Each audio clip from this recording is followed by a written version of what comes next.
Good afternoon, good evening, everyone. My name is Amy T. Meyer. I'm one of the hosts of Helping the Brave, and I am super excited about our guest today, Eddie.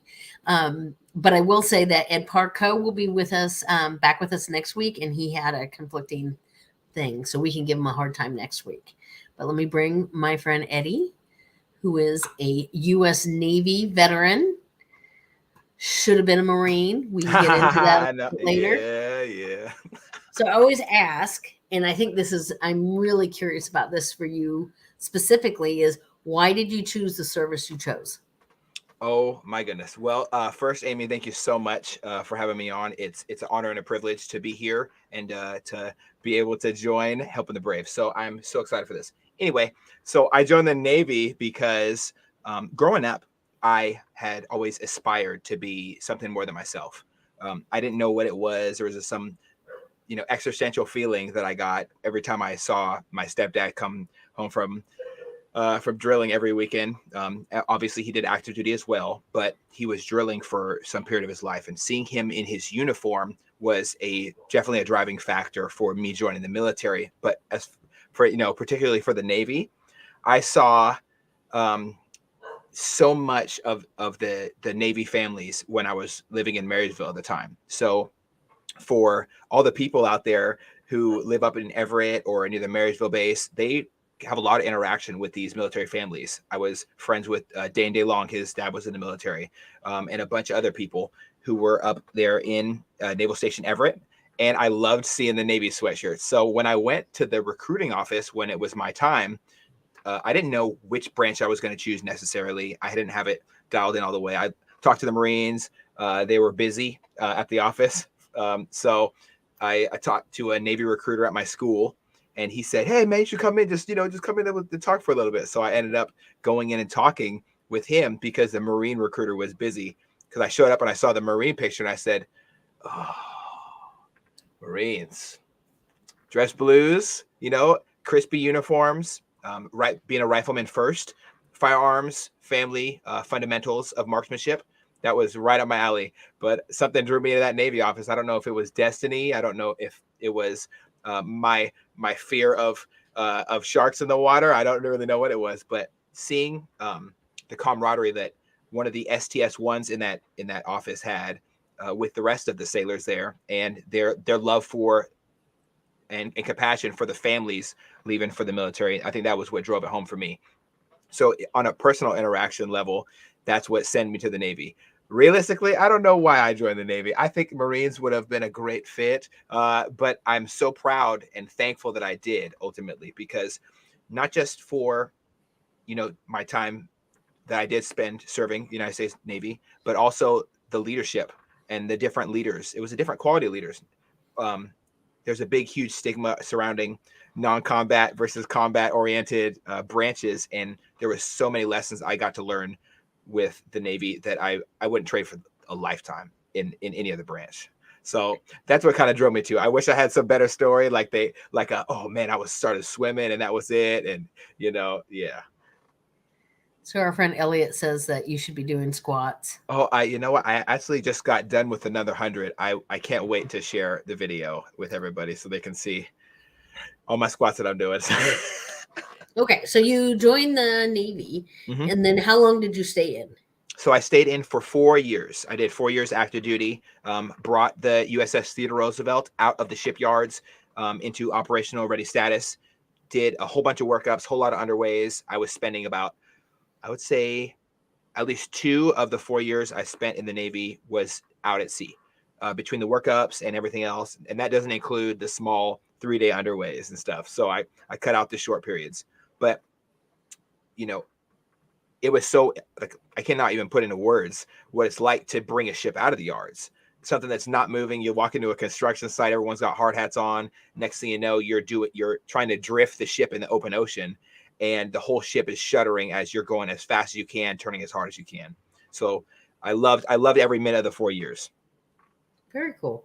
So when did you get out? What year was that? I got out in 2016, September 2016. I came home right before my anniversary with my lady. Very nice. Okay.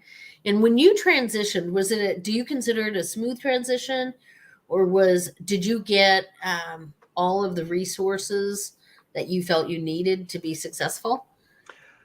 Okay, well, I'm gonna try to be as open and honest as possible. So Mhm.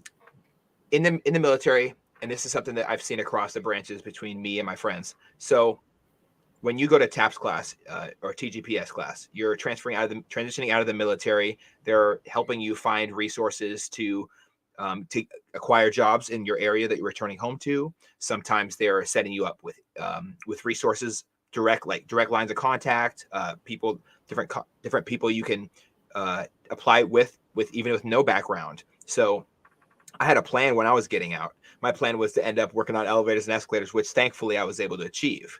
But as far as transitioning, it was very difficult because they tell you over the course of about 2 weeks, they tell you, okay, so we're gonna spend this time talking about fixing up your finances, which not a lot of people do too great with when they leave the military. Surprise, surprise. Um, they tell you, okay, we're gonna have you dress up nice for tomorrow so we can practice your interview questions. And they teach you how to put on a suit and tie if you never learned how to tie a tie, which was pretty alarming that I didn't know how to tie a tie right before this. They told me how to set up my resume in a better fashion than I already did. They helped me critique a couple things about how I present myself in interviews that ultimately did help me get the job I was looking for. But transitioning out, there was no hiring cycle for the elevator union at the time in Seattle, which is where I'm at now. So I had to, go to a normal, different, I would say a civilian job.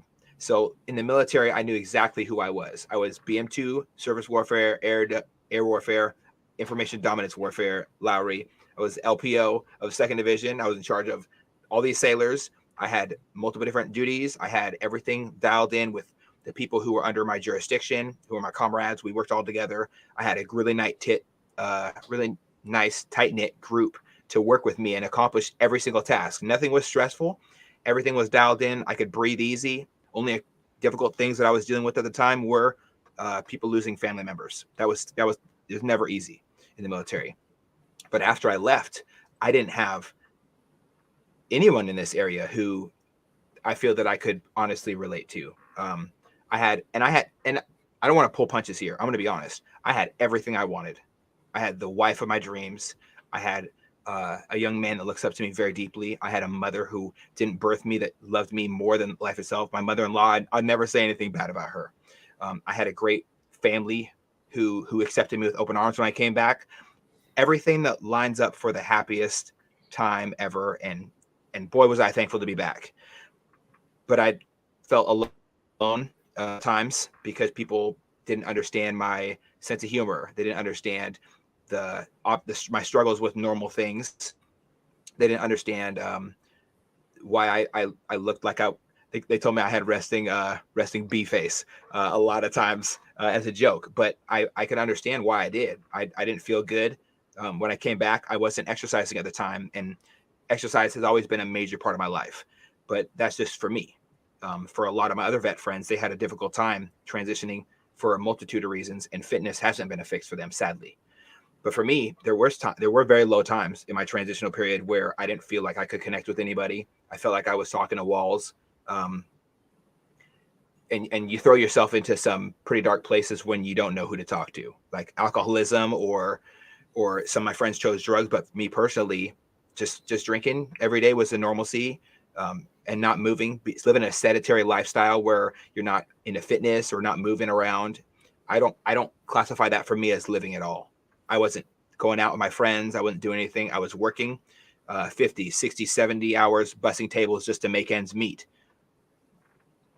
So let me ask you a question. So if there was a program where you had transitional therapy, would you have taken advantage of it? 100%, without a question. I would throw in the towel, or however it, a good way of describing it would be. But immediately, I would say I would love something like that. Interesting. Absolutely. Okay. Interesting. So when you went to your dark places, what kind of are you still married to the same woman? Oh Still have your yes, same family? Yeah. yes, Rhea Because you said Lowry. everything in the Oh my past, god. Oh but my goodness. No, I get emotional just thinking about her. Rhiannon Lowry is absolutely the only woman in this world that I could ever call my wife. There's never going to be anyone after her. She has been there with me through some very tough times, and that helped me through my transition as well. It wasn't just fitness or setting healthy boundaries with my own family and kind of letting go of some people and bringing in some new people. Um, when I was deployed, my wife held my father's hand while he passed away for 3 days, and that was pretty difficult for me to obviously deal with. Being out at sea and stuff, and having there were two saving graces for me. Honestly, my crew, the people around me who really cared about me, BMC Brontes, Senior Chief Osbury, Lieutenant Junior Grade Atkins. All the I can talk about these people for hours and hours. Tyler Aites, Presendino, all these people, they surrounded me with love. BM2 Anderson at the time, he surrounded me with love when I felt completely alone, lost at sea is what I would honestly call it. Though sometimes when you're deployed, you can't say this obviously because you don't want repercussions, but sometimes you're at lost at sea and you're looking out at the ocean and you don't know if you necessarily want to stay on the ship, no matter how much you don't want to drown, but you don't know where you're at. You don't know how to feel. You don't have any heading for your ship, and that can be really difficult. So, what are you doing now? So you're now back to working on escalators, right? Yes, I am, and I love it. Escalators and elevators? And elevators, both of them. Huh.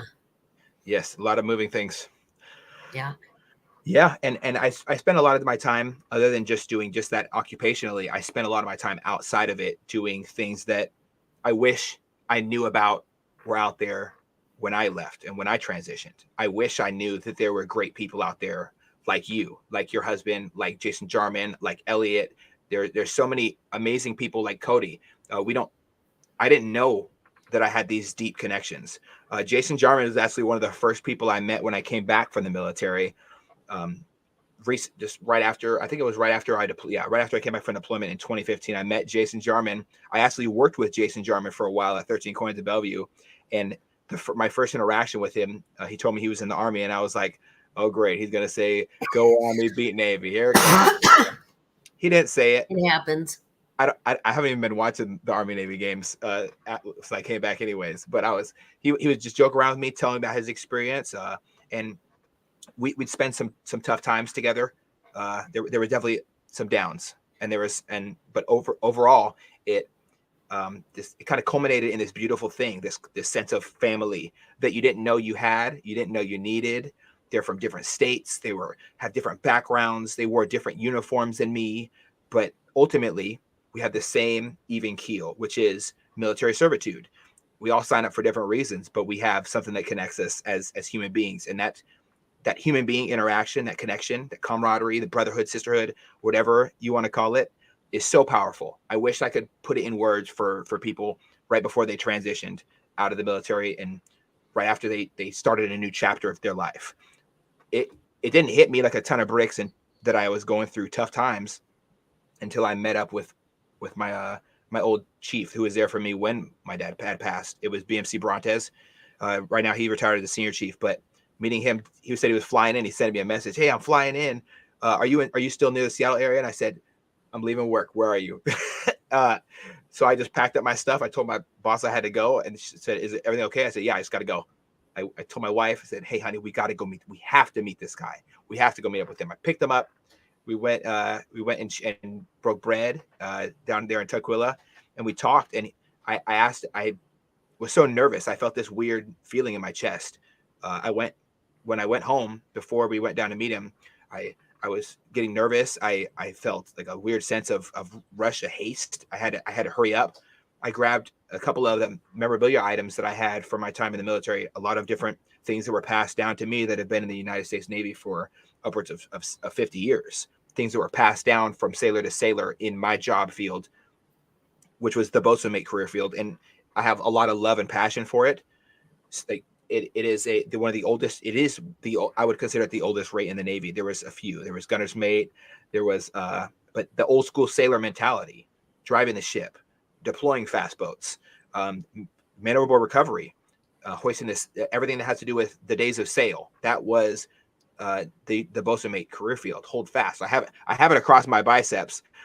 still in with some line, mooring up the ship, doing operations with LCACs and LCUs, all these things that we do where we connect our different branches. Those are bosun's mates doing that. It's the original rate in the United States Navy. There's a lot of pride that comes with saying I was a bosun's mate.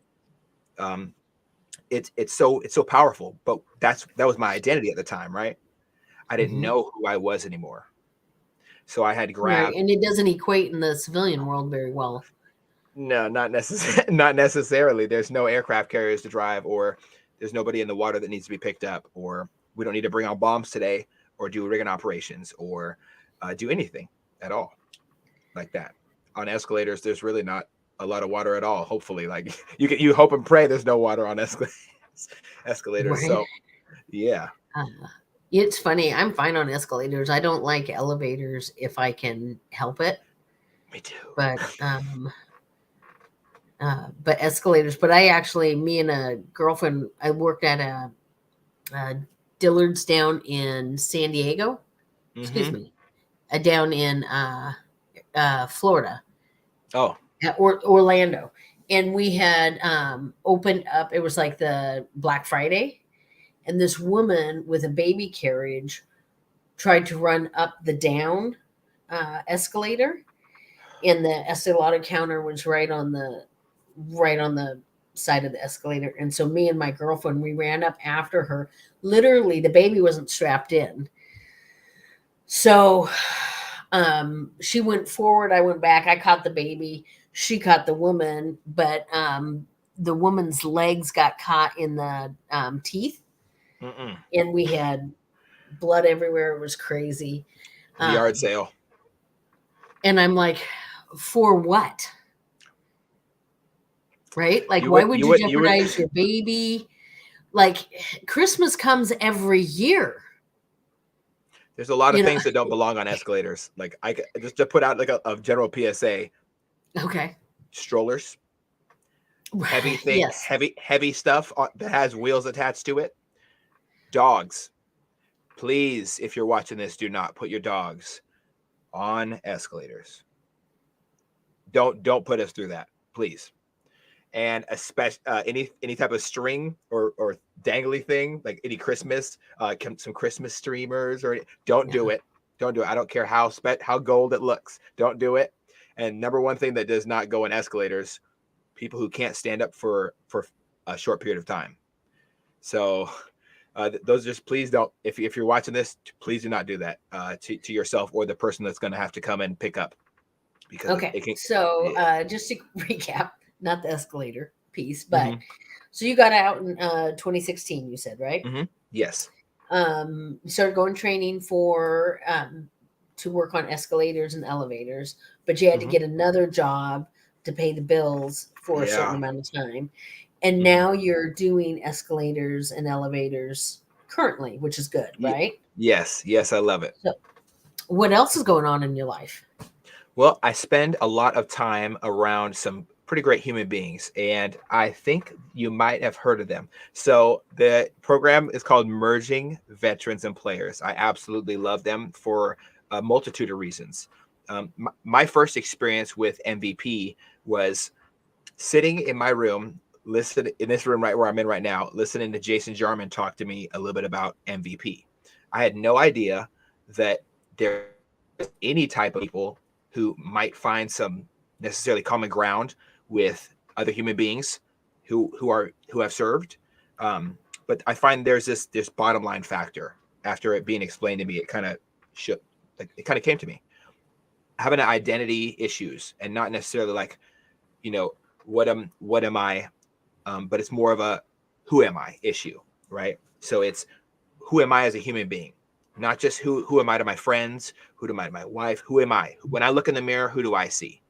Once we take off this uniform, it's hard to realize who he is. Like who my boy Jason was. It was hard for him to realize. It was hard for me. It's hard for my stepdad to this day to realize who he is. And it's, coming from a long line of military service, once my grandpa left the Vietnam War, it was difficult for him. And me leaving, it was very difficult for me. a lot of my friends and myself included, if we didn't have a strong foundation of people around us who had common ground to find when it came to, mental health issues or just struggling with the transition from one thing to another thing, it's hard to know who you are. And then the next minute, here's this piece of paper, pull this thing off your body. You're not wearing your last name to represent your family anymore. You don't have the sense of camaraderie. You just lost. For me personally, it was 5,000 people who I was serving with at the time. So I deployed with almost 5,000 people. It was like 4,900 and something is who I deployed with the strike force, the strike group included. So all these faces have been ingrained in my mind for all this time, but I didn't know who I was. I knew who they are. If I run it in the streets, it's like this wave hits me, but I didn't know who I was. It was a difficult time, and a lot of athletes also deal with that. It was overwhelming for me to go and hear about the stories that other veterans were going through at one of these MVP meetings. So MVP usually meets up about once a week. They take all the different people who show up, and they do a great hopefully hardcore, because workouts have to be hardcore. Or you know what? If you don't have it in you that day, you can just apply a little bit less effort. So it's staged for different people at different levels. If you're in a wheelchair, you can still do the workout. If you're fully able-bodied at the time, and but you're just not able to put in the effort, there's still a workout that is applicable for you. So at our Seattle chapter here, there's a lot of different integration with different skill sets. Doesn't matter what branch we were in, we're all working out together. We're all putting in effort together to do something better, which is physical and also mental betterment. Now, I didn't know how great that was until I had found fitness just a few years back with my transitional experience. So when Jason told me, hey, you should come work out with us, and then, come kick it for a little bit, I said, okay, yeah, I'll come on down and see what that's like. So I'm watching over Zoom for the first time, because of course I was terrified to be around people who knew who they were. And I'm not ashamed to say it. There was I didn't know who I was even before I started going to this group. So going to this group for the first time and being around a group of people who are still also trying to figure out, who am I now? I'm done with this part of my life. I don't have to close the page on this chapter and never look back, but right now we're done, and that's okay. And closing that chapter and opening up a new page with a fresh, set of ink and getting started. That was overwhelming for me to sit here in a room and listen to other vets share when they wanted to share after we work out together and we meet and greet. Hey, oh man, God, I haven't done this many push-ups since, I was back in boot camp or whatever. Or, wow, I didn't know I was going to be doing sled pushes after I did 1,000 squats today. Or oh God, this is my third time PTing today. Or, yeah, I just got done doing an hour of this. That was kind of intimidating, to be honest. But once I learned about all these people in the room, I realized that they were just like me. There is no difference. We all served for a reason. We're all back from that, and that portion of our life is done. But the camaraderie we had that we're missing, we might be feeling like alone, feeling like we can't relate to people, feeling like we're too harsh or too rough on the edges, or maybe sometimes too broken. It's not necessarily the case at all. And we all have greatness inside of us. To be around each other and how all that kind of connect was completely overwhelming. I had no idea that I was going to find such inner peace with that. And it has been for me. So you also have a podcast, don't you? Yes, I do. So tell me about that. What made you get into it, and what's been your thoughts? Okay. Okay. Well, this is going to be kind of a more deep one. So for me, it's always been great to listen to other people's stories.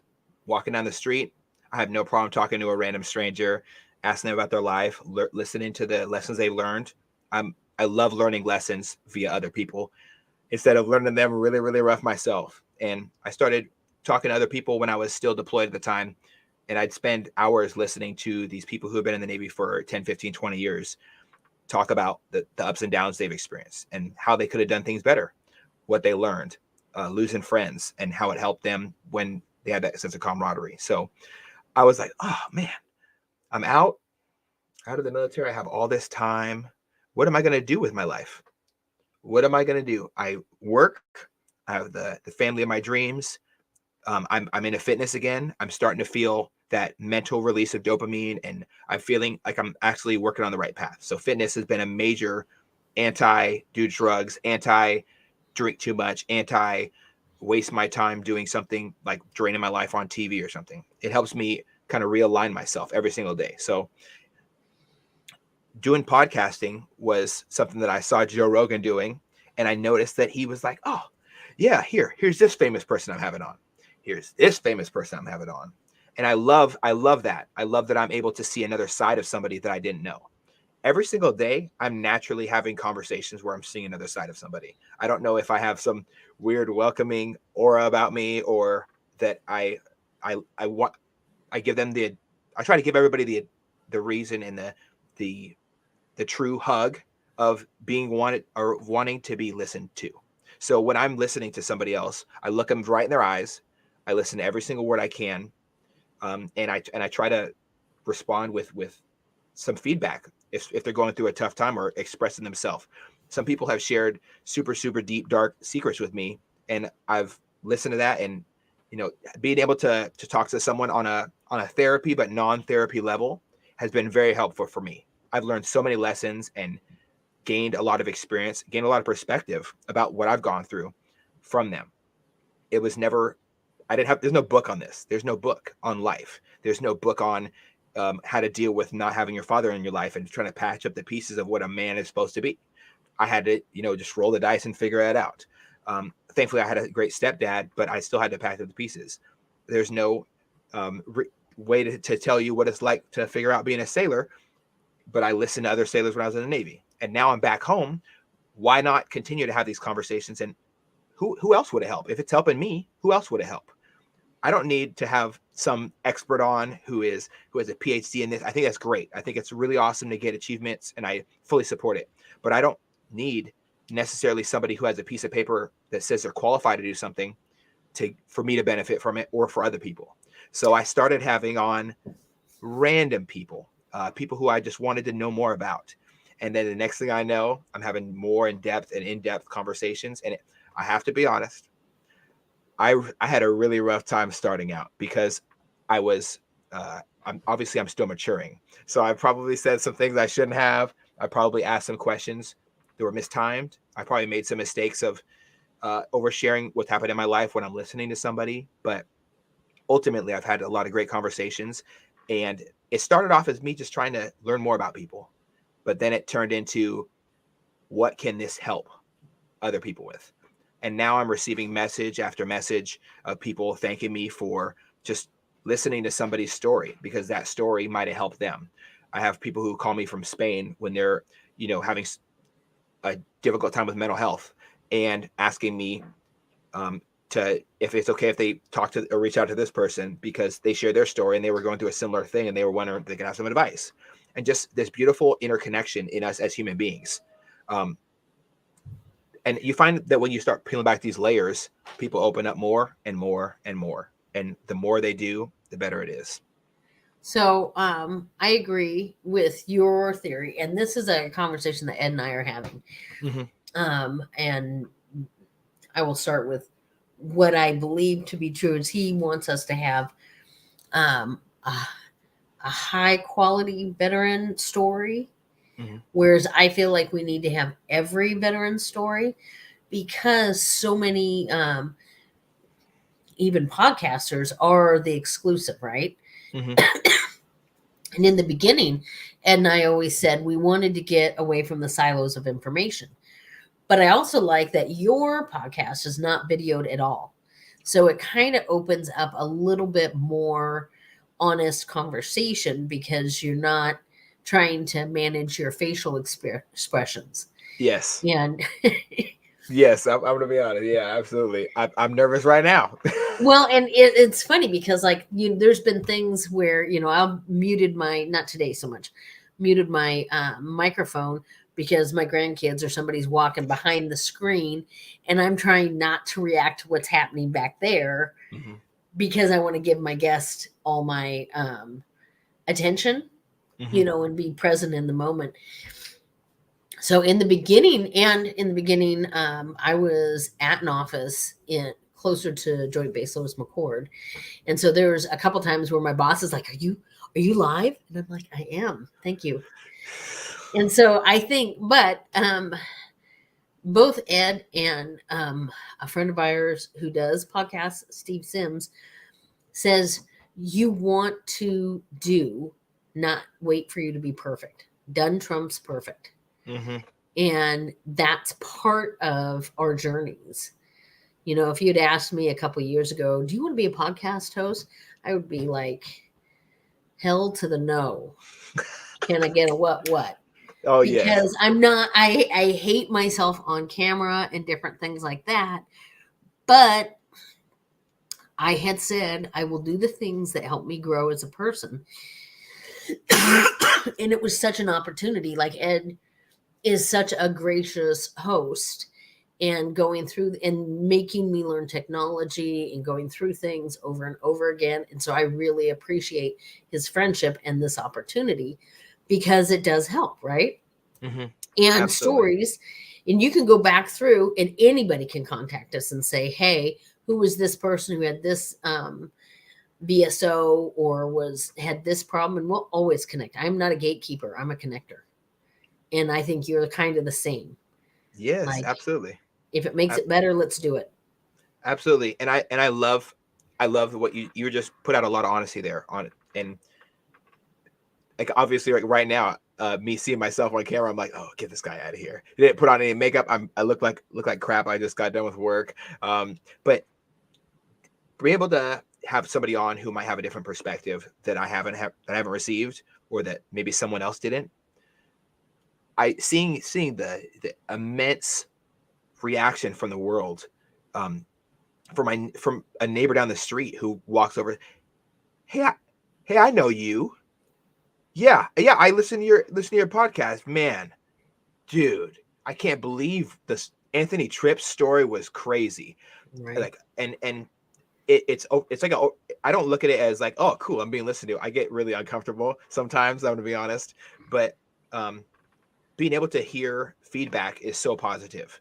So whether it's bad or good, like, oh, your mics were messed up on this one. Oh, gotta pull it when I get home. But listening back to some and getting relearning lessons that I wish I had known.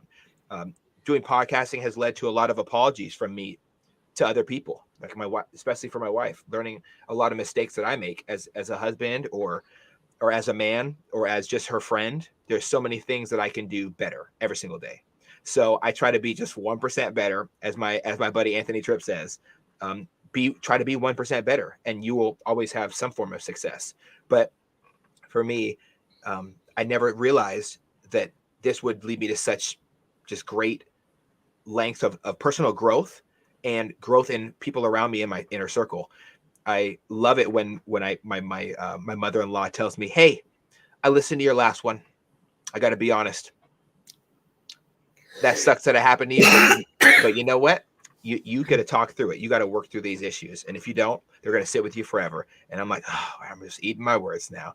But having other veterans on was a whole nother story. And I started off doing different ones, just normal episode 1 through whatever, 1 through a million, right? And then I started having conversations surrounding a certain, like gravitating towards a certain conversation. And I said, wait a second, I think I should do series.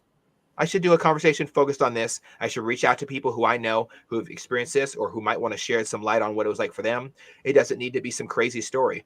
And having people on without a video camera has been very helpful, especially for my anonymous ones, because I'm able to shed light on something new.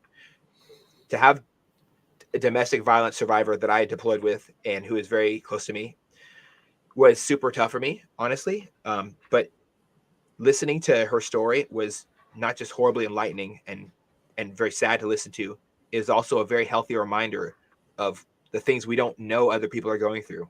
Yep.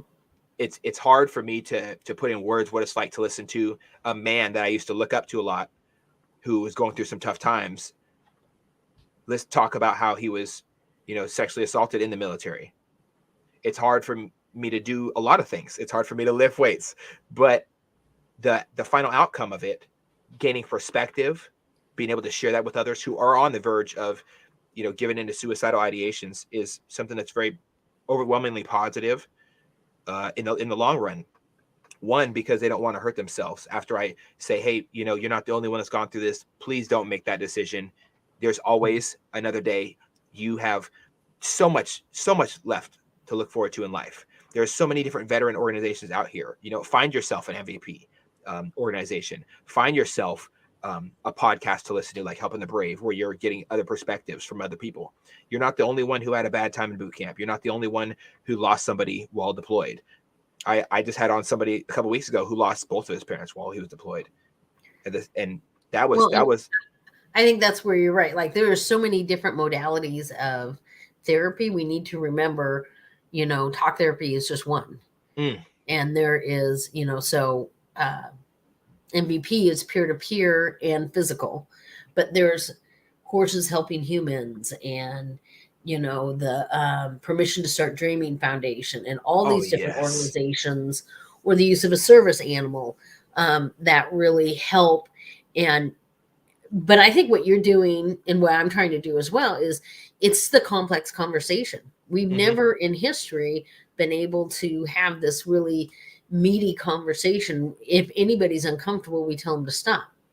Don't talk politics, don't talk religion, don't talk race issues, don't talk gender roles, don't talk sexuality, none of those things. But if we can talk it out, even if we're have different opinions, we can unpack, because those things make us feel isolated, right? Absolutely. Lonely in a room full of people. Because you can't. That's 100% right. 100% right. And I definitely resonate with that. Earlier I was talking about going to meet up with Chief Brontes, and I brought all the memorabilia, and it was stuff that was gifted to me. These are awards. These are things that no one had other than me. And I tried to give them to him to pass on to somebody else. I don't know if it was me having an overwhelming sense of guilt for leaving the military, or just some unpacked baggage that I was carrying on my back. But as soon as I handed it to him, I'm like, here, you can take this. You should pass this on to somebody else. And I felt like this kind of sense of relief, but it was uncomfortable. It wasn't like a good feeling. I felt like I was giving a part of me to somebody else. And he held it in his hand and looked at me, and he put it back in my hand, and he said, this was supposed to rest with you. It was given to you. Whatever you do with it is your choice. You don't have to pass this on. This is who you are. You are the person that this was supposed to rest with. And that was a big, oh my goodness, like, what am I going through? Am I going through some identity issues here? I really got to thinking, maybe I am. And that really drove me to restart my conversations and try to find out who I am. I know I want to be a father. I know I want to be a good father. I know I want to be a present father. Am I healing the issues of me that are still kind of jagged on my rough edges?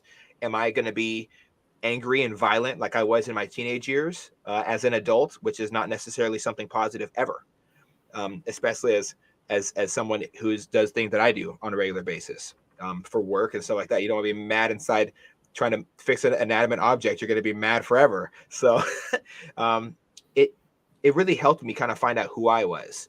Just a reality check of, oh my goodness, I have issues that I'm not working through. And it might not be me getting shot at a bunch as I grew up. It might not be me getting shot at the military, because I wasn't shot at in the military. I had different stresses, but they were non-combative.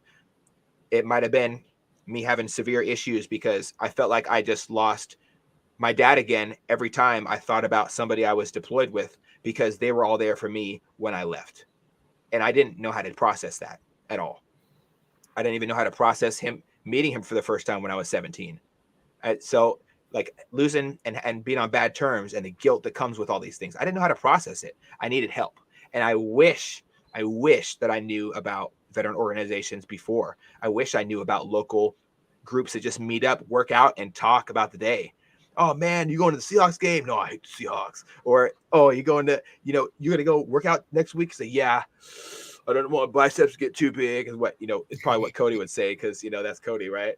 But all jokes aside, being around other veterans who have different experiences, different pain-filled moments, it's all giving me reasons to tell other people not to pass the pain. And that is the underlying quote of my podcast, Off the Deep End podcast. Don't pass the pain. There's never a great reason to harm yourself. There's never a great reason to, just like they do in the Immersion Vets and Players movie, beat yourself up. We all have guilt. We all have issues, but beating ourselves up is never a positive thing. And I noticed something that was unspoken in that movie as well. Every time that the main character went out for a run, he carried a backpack full of stuff. And I think that can tie into what a lot of us have gone through in life. Carrying emotional baggage can be very, very heavy after a while. At first, you're like, oh, it's a 100-pound rucksack, it's whatever. After a while, that thing starts to weigh on you. Your straps start to feel it, that resistance. You start to feel the weight on your back. You want to, just adjust a little bit, get some spinal decompression and stuff like that. After a while, that weight does set in. And not dealing with that emotional trauma has led a lot of my friends, sadly, to make the decision to end their own life. Just this year alone, I've lost 20 friends. Most of them were in the military with me, and some were not, to suicide. So me, as someone who advocates for not having those ideations and let them sit in your mind, and use fitness or family or anything but alcohol to deal with these negative, or drugs to deal with these negative ideations that you're having. Like, you're not alone. We think Right. we are when we're out, because they just gave us a piece of paper and said, hey, thank you for your service, peace. And we don't get told how to file for disability. I have friends who got medically discharged after being blown up multiple times, who have never ever been able to be disabled. They spent 3 months on the streets and tried to find jobs, and they've worked at grocery stores and worked their way up. And now they have a good paying job. The VA is coming around and being more organized, which they are. And they're able to finally apply for disability after all these years of pushing through being blown up by bombs in a war zone. Shoshana Johnson, I saw her speak last week. She was the first African American POW, and she was with Jessica Sykes, if I'm saying her name. Mm-hmm. And she was shot in both of her ankles. And the Army chose to medically retire her and only gave her 40%, because that's the least amount you can give to medically retire someone. She was a POW for 22 days, shot in both ankles, all this stuff. It was crazy. Now she's fought her battles and done her things, and it's and I think she's at 100% now. But it is Good. crazy how what some veterans have to go through for their journey.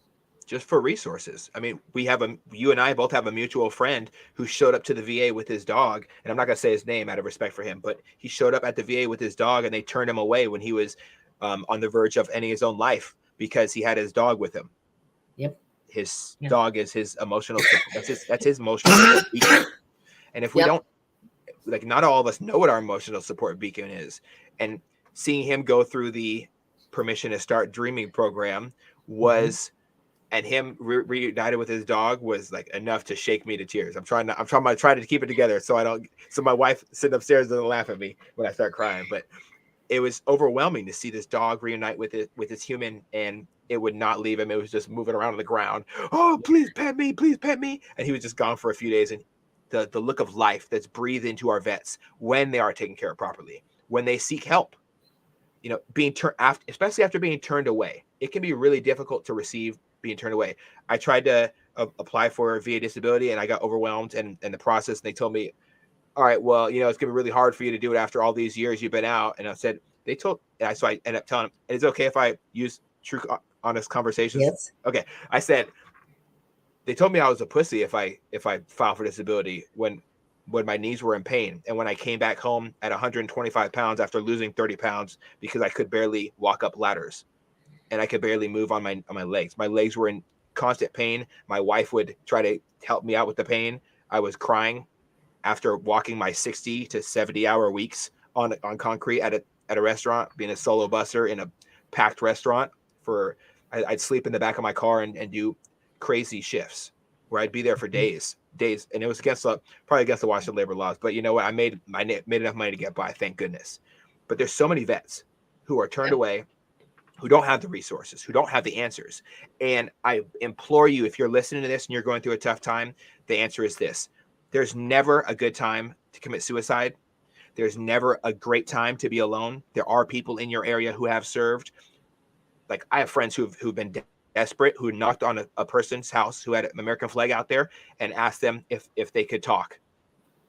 Nice. That throwing up that flag that you need help is such a tremendous thing. I've been able to tell my wife when I was going through some tough times, and she's been just an amazing beacon of support. And I'm so thankful for her. And now I'm also thankful for the constant reminder that I'm not alone. From you, from other people at MVP.